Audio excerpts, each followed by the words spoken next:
This is the Inferno Podcast, the official podcast of UAB Athletics. Blazer fans, it's a place each week to get the inside look at all things UAB. This episode of the Inferno Podcast is presented by Pearl River Resorts. Want to get away? Go to pearlriverresort.com to learn more. Welcome back to another The Inferno. It's got to have "the" in front of it. Trent Dilfer, the UAB football coach, of course, will join us here in a few minutes, and the UAB athletic director. He is Mark Ingram. He joins us every single week here for the Inferno, and we have a monster podcast for you this week. We like to call it a show. It's not a podcast, it's a show. Everyone does podcasts. Yeah. Ours is a show.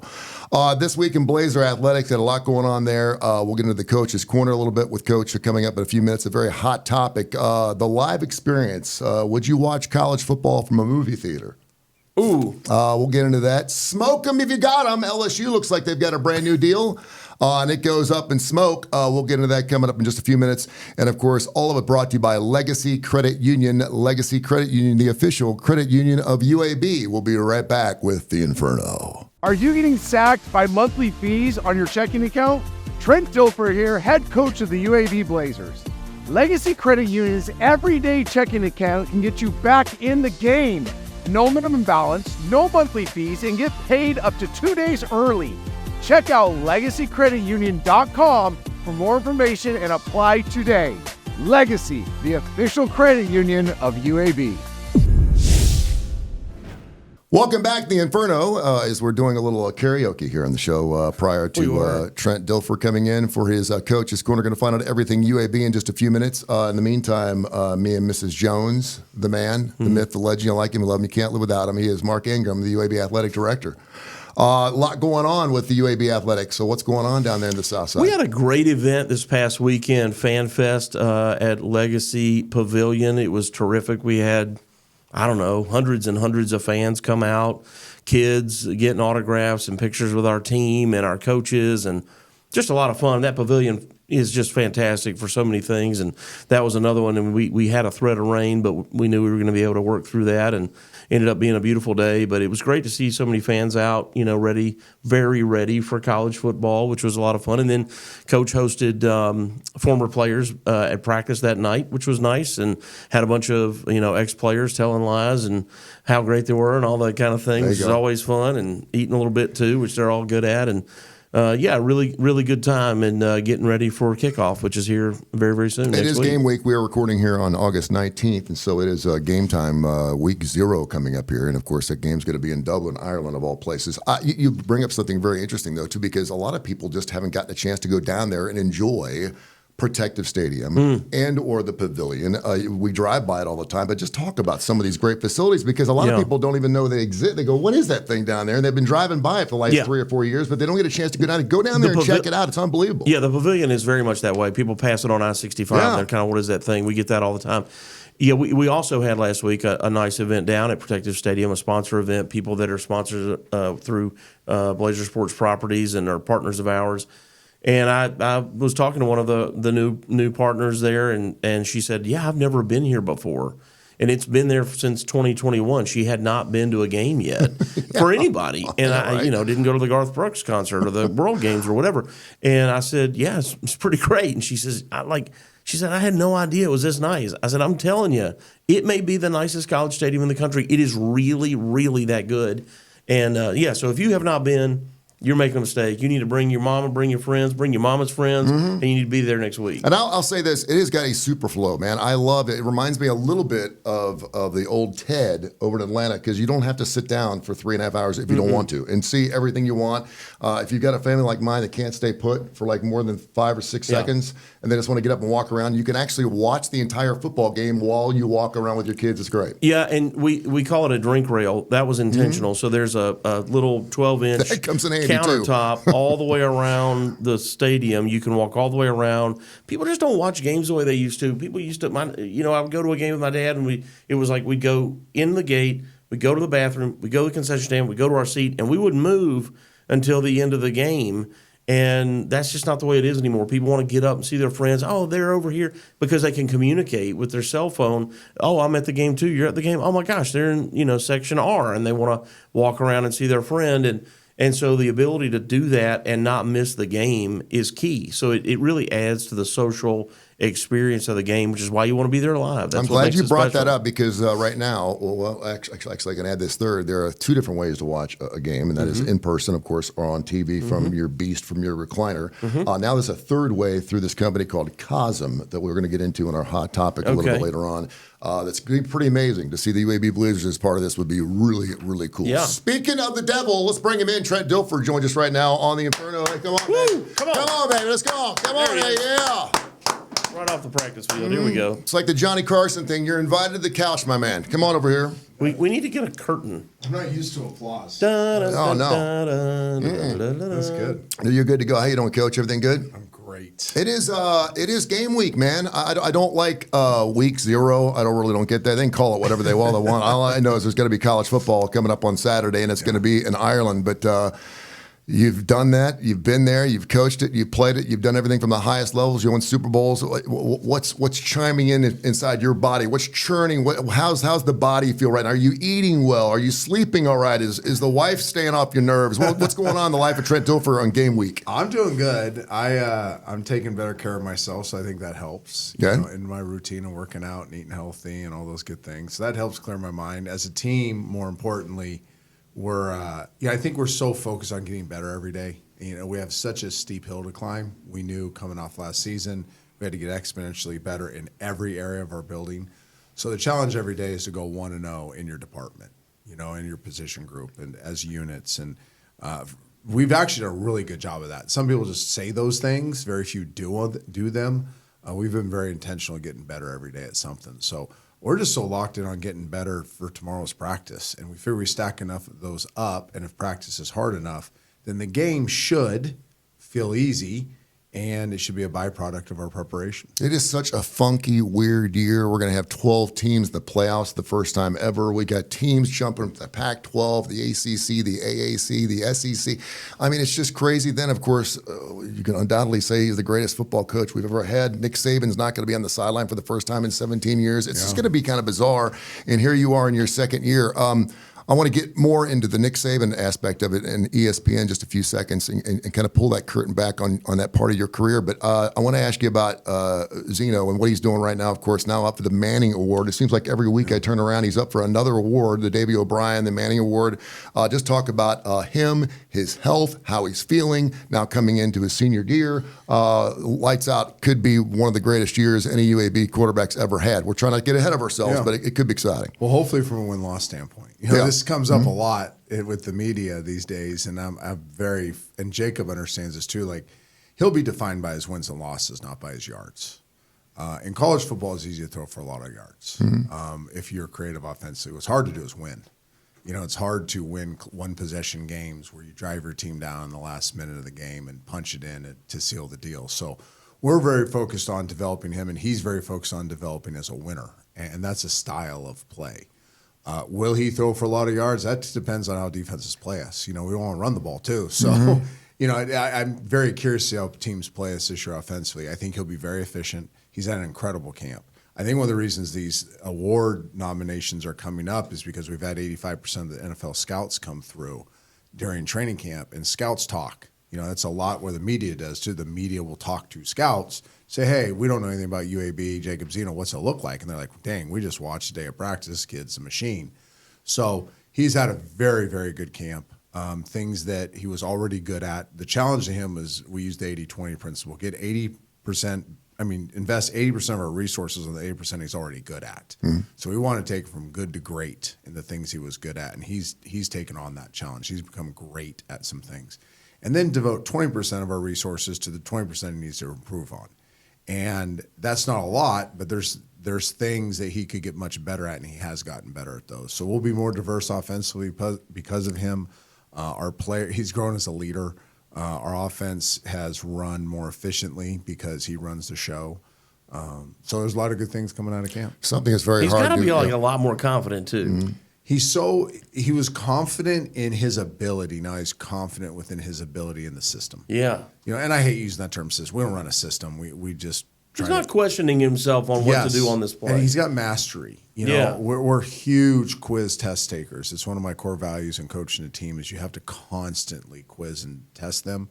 So he walks in every single morning what we call a 1% quiz, and it's usually 4 to 8 minutes. It's just pretty hard. Nick Coleman challenges him. I mean, he's done in 30 seconds. Yeah, great. Like he just sits there and goes, oh, okay. And now he's starting to finish our sentences for us. I challenged him. I said, we'll know this thing's going to be good when you start finishing more nice sentences. Something that you certainly don't have a lot of say over is the health of your football team. How's it look? I haven't heard anything, so that's good news. We lost 2 really, really talented freshmen. That probably would have helped at some point during the year to kind of some weird shoulder injury things. So they'll be out for the year. Besides that, I would say Knicks. We got, and we've been very careful. We've taken care of our old farts, as I call them. We got these guys in the transfer portal. They're 5th, 6th year guys. And we had some already that had gone through Bill Clark's regime. And now I have them for a couple of years. They're on their last year. We've taken good care of those guys so that they don't get nicked up. So I think we've done a good job managing that. But we've had the soft tissue stuff that everybody else has had. We've had some sprains, some boo-boos. Lyle's done a great job. Dan's done a great job. Dan Springer's our trainer. Lyle Henley, our director of strength and conditioning. They combine and kind of have a plan for these guys. And we're seeing guys come back. Not too soon, but when they do come back, they're coming back full speed. Brought to you by Pearl River Resort. He is the athletic director for the UAB Blazers. Mark Ingram. Man, that place is nice, Tony. We got to go to Pearl River. I've been there. I don't know if you guys. I've been there. I played the golf course. I've hung out. Dude, I mean, let's go. Yeah, that's what everybody says how great it is. Let's go down. Every time I turn the TV on, I see a commercial for it. I think the 3 of us could go down there. Golf courses are phenomenal. It just makes good sense. We could tear it up. Yeah, they're Fazio designs. They're beautiful. I mean, they're gorgeous golf courses. I took Nick Coleman over there, my quarterback's coach, this offseason. We played, and we just were blown away. You don't have to ask me twice. Let's do it. Right. It should be a lot of fun. This is Coach's Corner here with Trent Dilfer. I wanted to ask you something. We mentioned Nick Saban a few minutes ago. He's getting ready for his first TV gig coming up this Saturday. I was blessed enough to go up and work up at ESPN for a very brief period of time. You worked there for 9 or 10 years. Just give us a little behind the scenes of what to expect for Nick Saban. He's in a different place now. Obviously, he's done pretty well talking in front of the media for a long period of time. Now he's on the other side. But what can he expect in his first day of work up there? Well, we were talking I called Coach last week. I needed some advice on a few things, and he was gracious enough to actually call me back after a text, which freaked me out. But I asked him, I said, are you excited about this thing? And he knows my background, and he was like, yeah, I have something to offer. Yeah. And he does. I think he has incredible insight. I think he can take us behind the veil of college football better than any human. And I think he will. And he's lucky enough to be working for by far the best producer at ESPN. It's not even close. Big Red, Matt Garrett.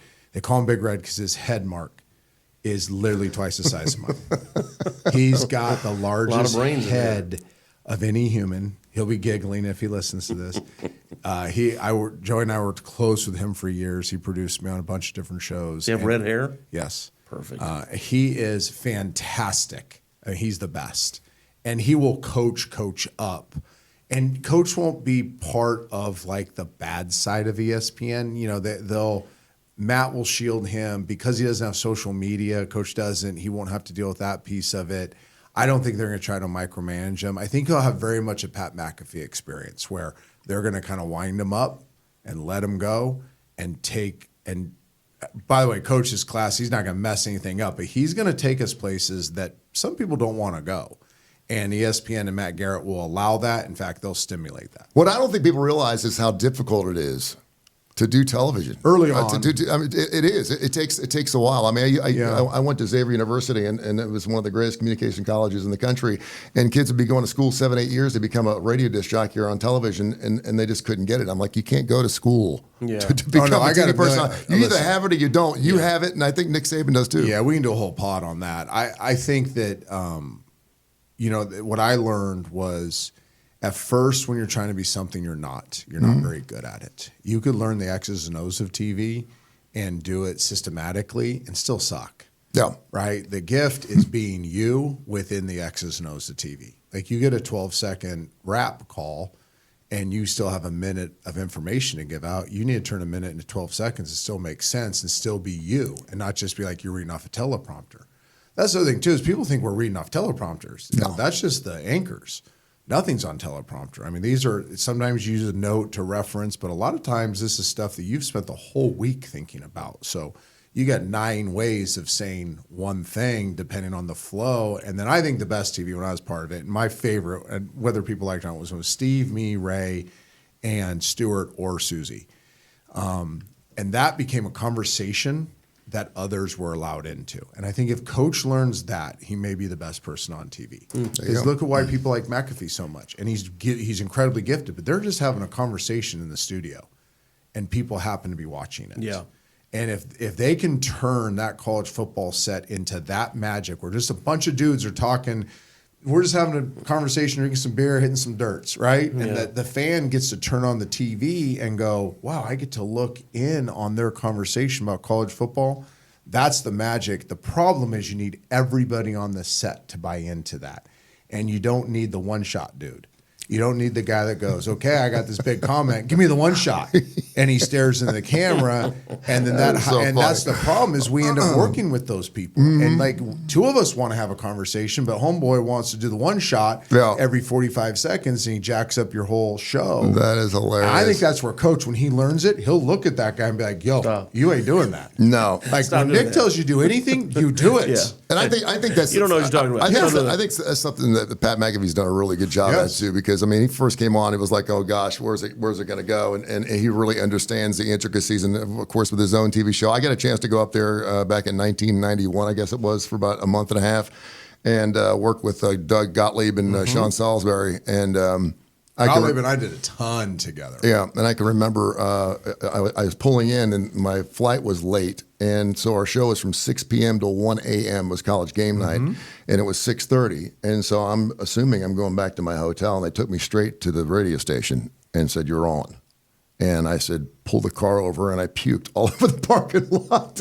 I was so damn nervous. I was like, are you serious? And the most nervous I ever got was Steve Levy about 15 minutes before SportsCenter said, you're co-anchoring with me. And I said, what? Yeah, but what now? I've been on SportsCenter 100 times as the analyst. He said, talking. You are co-anchoring with me, and my butterflies. Now you're reading like teleprompters. Yeah, and I got to know ins and outs and all the things that SportsCenter anchors are very gifted, by the way.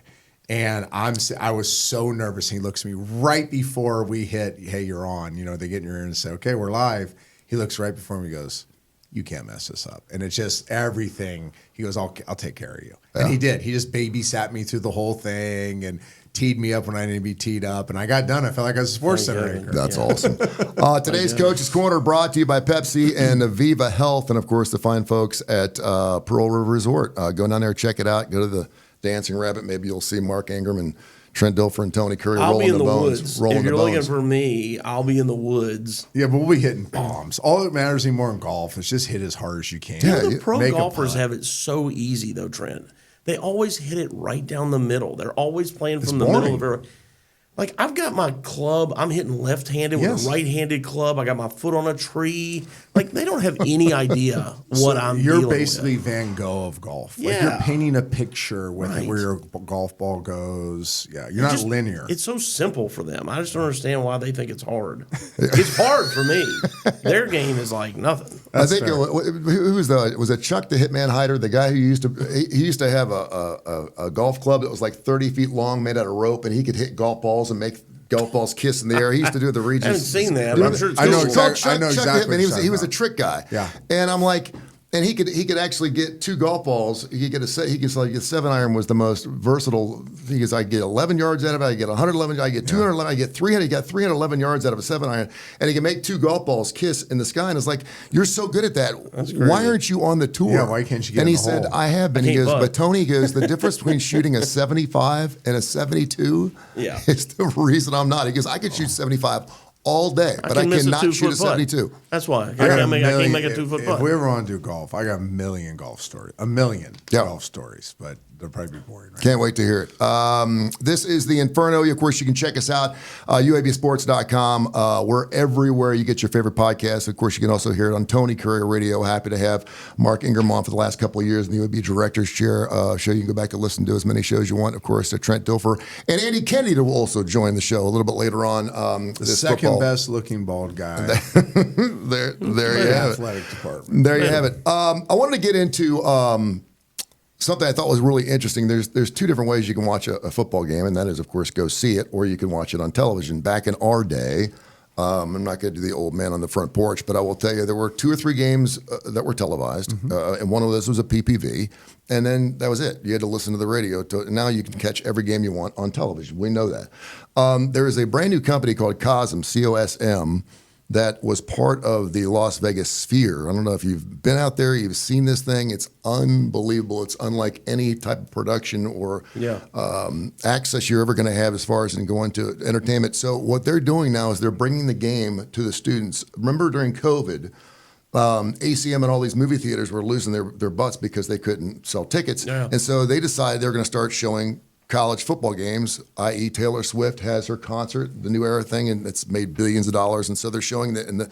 So they're building these venues for $80 to $90 million a piece. There's one in Dallas and one in LA already. And it's basically IMAX on steroids. And they're going to start selling tickets for people that can't afford to go to college football games or to Taylor Swift concerts. The average price of a ticket will be $33.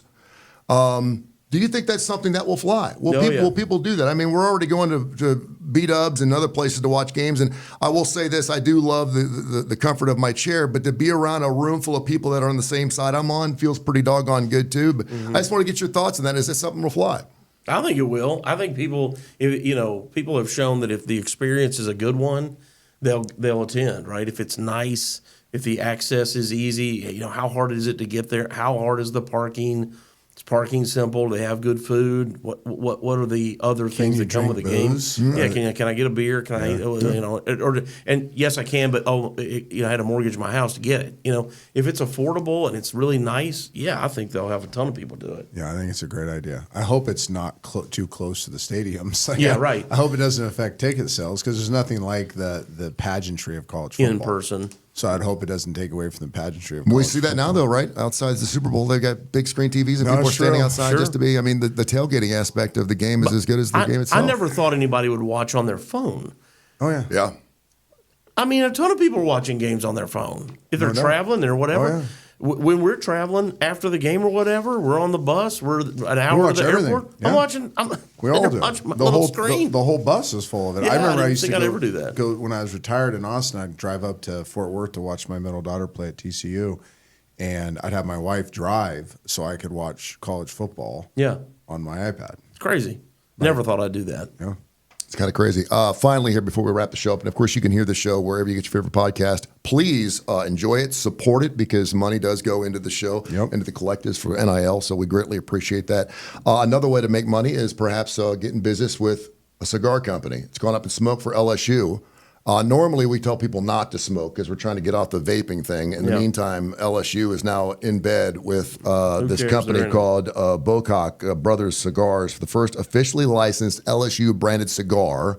They're running about $14.95 a piece. They come in boxes of 20. They come in 50 gauge and 55 gauge. And coming up this September, you can actually buy these cigars wherever you want to get your favorite LSU cigars. They look pretty good. There's an LSU Habano. There's an LSU Connecticut, which are emblazoned with the familiar purple and gold seal on the LSU jerseys. Those are going to be sold on an ongoing basis. The limited edition line LSU Centennial Edition is set to be a one-off special release that could be priced as well as $100 per cigar. Any ideas, you guys? Well, I think what it says is, look, you got to be entrepreneurial. Yeah. You got to, anything you can do to generate revenue within the boundaries of your state law, people are trying to do. They're trying to get creative and find new revenue streams between the house settlement and what we've been dealing with through NIL. People have got to find new ways to generate dollars. It's, for us, our collective Magic City Impact is critically important. We're asking all of our fans to give at least $10 a month to the Magic City Impact. Go to MagicCityImpact.com, and you can support us that way, and we need you to, and we need thousands of people to. So this is really what you're reading there is just another way that LSU is trying to generate revenue, whether it's jersey patches or logos on the field. These things are all going to be more prevalent for us. It's so funny. Go ahead. Well, Andy and I were talking about it this summer. We're like, we don't like this. Like, Andy and I aren't from the school, but it's the reality. Yeah. And it's what you're asking your fan base who's invest in winning, right? Because this is what's going to be winning. So where it used to be recruiting, it's like recruiting /NIL. Yeah. You're recruiting your own team, right? And you need dollars to keep them. And you're recruiting other players in the portal. And now these schools, we don't, but these schools are paying high school players in recruiting. So you got to do it, whether you like it or not. And Mark's absolutely 1,000% correct. You can't just have your donor base support it. It's going to run dry at some point. So you got to create revenue platforms. And I think anything, like I've seen all these, what one hit me the other day with Tennessee. We're talking about Tennessee signed a big pilot deal, right? Yeah, Pilot gas station is putting their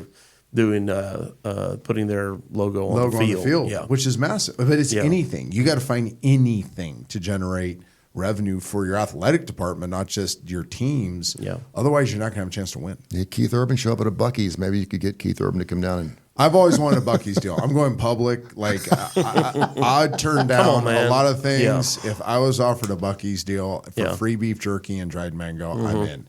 I'd do paid appearance. You don't need a lot. I'd waive my appearance fee just to get the beef jerky and the dried mango. That is great. The brisket sandwich. They're good. They're solid. I like the sausage wrapped in the tortilla. Like I can go on. My grandson. Yeah, breakfast there. Oh, I've had everything. Breakfast's pretty good. So my grandson and my daughter hates it, but my grandson has the 4th of July Buc-ee's doll. He's got the regular Buc-ee's doll. He's got the onesie when he was a baby. He's got the hat. He's got the trunks. Thank goodness. The little board the shorts. Bathing suit. Like I've spent as much money in Buc-ee's as I think I have anywhere. We the one here in Birmingham is actually pretty close to my house, and we find ourselves. How do you going not go there, to it all the time? I go there honestly, once every 2 weeks for sure, maybe more, to get gas. It's a little out of the way, but not a ton. But the gas price is so good, I find myself going there. But we go there before about every single road trip that our family makes because it's right on I-20, and we got to go in one direction or the other. And I go out of my way to go there. I live nowhere close to that. If I'm low on gas, if I'm low on gas today, and I'm like, I got to get gas on the way home, I try to figure out, do I have enough to get me to the Buc-ee's, because it's a little out of the way. Yeah. But, I actually was at the pump last week. This is not a joke. I'm at the pump last week, and I'm doing the math. I'm like, okay, I saved 14 cents a gallon, and I got this many gallons. That would be, and then that multiplied by the number of miles I get per gallon, I'm like, I'm getting about 64 miles more. Let's go. That's what I'm getting. So it's worth the extra 5 miles out of the way, right? To pick up 55 miles. This is how cheap I am, Tony. And you can go inside and get something. Yeah. Oh, yeah. Yeah, I got to resist all that I have. Oh, no. And I go inside and come out with beaver nuggets or something. So my son-in-law, daughter. Which are not good. I'm no offense to the good people. No, I will give you that. The nugs aren't. They're not good. I got the nugs. They're not that good. But my family knows if they're coming down from Nashville, they better ask me. Dad, there's a new one right there on 65, yep, right? He wants to stop at Buc-ee's on 65. Is that Athens? I can't remember. Athens was the one where Keith was. That's where he was. 495,000 people showed up. It's crazy. I've never been to a place where they have 37,000 pumps and I can't find one that's open. I've never seen anything like it. Well, because I'm a culprit here, because a lot of times you do the automatic gas. And then I'm just going to run in and grab something You're parking inside, it for a while. Yeah. But then I end up in there too long. I'm never doing that again because I feel bad. Yeah, don't do that. Yeah. This is the Inferno, brought to you by all of our wonderful sponsors here, including Pearl River Resort. I want to mention Legacy Credit Union, the official credit union of UAB, and of course, Coach's Corner, brought to you by Pepsi and Viva Health. We'll do it again coming up next week, wherever you find your favorite podcast. I'm Tony Kurre, along with Mark Ingram, Coach Trent Dilfer. This is the Inferno. This is the Inferno Podcast, the official podcast of UAB Athletics. Blazer fans, it's a place each week to get the inside look at all things UAB. This episode of the Inferno Podcast is presented by Pearl River Resorts. Want to get away? Go to pearlriverresort.com to learn more. The if in life, it's a world of possibilities. If you go for a night out with friends, if you can keep an eye on your money along the way. If you know you have overdraft protection with no fee transfers from savings, when you get a low balance alert, it's easier to say yes to fun. If that sounds good, try Regions Life Banking. Stay ready for the if in life. Regions Bank, embrace the if in life.